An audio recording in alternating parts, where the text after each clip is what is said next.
Jemaat Tuhan, doa kami damai sejahtera Allah yang melampaui segala akal memelihara hati dan pikiran kita di dalam Yesus Kristus di hari yang baru ini. Menikmati berkat-berkat dan anugerah baru yang Tuhan sediakan untuk kita semua. Kembali menyapa jemaat Tuhan dengan rasa syukur dan sukacita di kesempatan yang spesial ini. Melanjutkan renungan firman Tuhan dengan topik tentang gambaran tentang gereja. Dalam firman Tuhan ada banyak sekali gambaran yang dipakai untuk menggambarkan hubungan maupun keindahan relasi antara umat Tuhan dan Tuhan sendiri.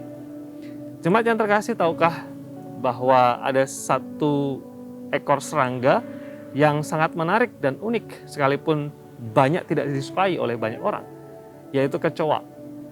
Menurut para ahli, kecoa bisa hidup tanpa kepala selama berminggu-minggu. Bayangkan ada makhluk hidup yang bisa hidup tanpa kepala selama berminggu-minggu. Luar biasa. Itu yang membuat kecoa menjadi makhluk yang unik di antara makhluk-makhluk yang lain. Tentu pada umumnya hal itu tidak berlaku untuk makhluk yang lain, khususnya manusia. Ya, kita selalu memaknai kepala sebagai bagian yang penting di dalam kehidupan. Manusia, tubuhnya tidak bisa dipisahkan dari kepalanya. Kepalanya adalah pengontrol, kepalanya adalah pemikir, kepalanya adalah pengendali seluruh tubuh. Gambaran yang sama digunakan oleh firman Tuhan untuk menggambarkan hubungan gereja Tuhan dan Kristus. Efesus pasal 5 ayat 22 dan 23, 24 dan seterusnya. Tapi izinkan saya membacakan 2 ayat saja, yaitu 23 dan 24 untuk Bapak, Ibu dan Saudara yang terkasih dalam Kristus Yesus Tuhan. Demikian firman Tuhan, karena suami adalah kepala istri sama seperti Kristus adalah kepala jemaat. Dialah yang menyelamatkan tubuh. Karena itu sebagaimana jemaat tunduk kepada Kristus, demikian jugalah istri kepada suaminya dalam segala sesuatu. Nasihat firman Tuhan ini memang berbicara tentang relasi suami dan istri, tetapi di balik nasihat itu, firman Tuhan mengingatkan kembali tentang relasi jemaat dan Kristus.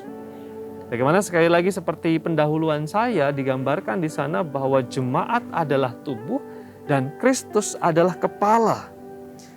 Tentu seperti yang firman Tuhan katakan di sini, ketika Kristus digambarkan sebagai kepala, dia adalah sumber, dia adalah pusat otoritas, dia adalah pemilik kuasa, dia adalah penentu.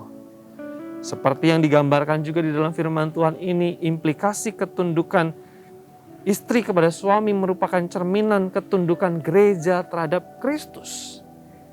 Berarti gereja harus menaruh hormat, ketundukan, ketaatan dan menjadikan Kristus sebagai pusat, sebagai kepala, sebagai sumber. Gereja yang sehat, gereja yang hidup adalah gereja yang menyembah Kristus. Gereja yang hidup, gereja yang sehat adalah gereja yang menempatkan Kristus di pusat pemberitaan, pelayanan dan segala aktivitasnya. Gereja yang hidup, gereja yang sehat adalah gereja yang mentaati Kristus. Firman Tuhan ini menggambarkan hubungan yang indah bahwa gereja tidak akan bisa berbuat apa-apa tanpa Kristus sebagai kepalanya.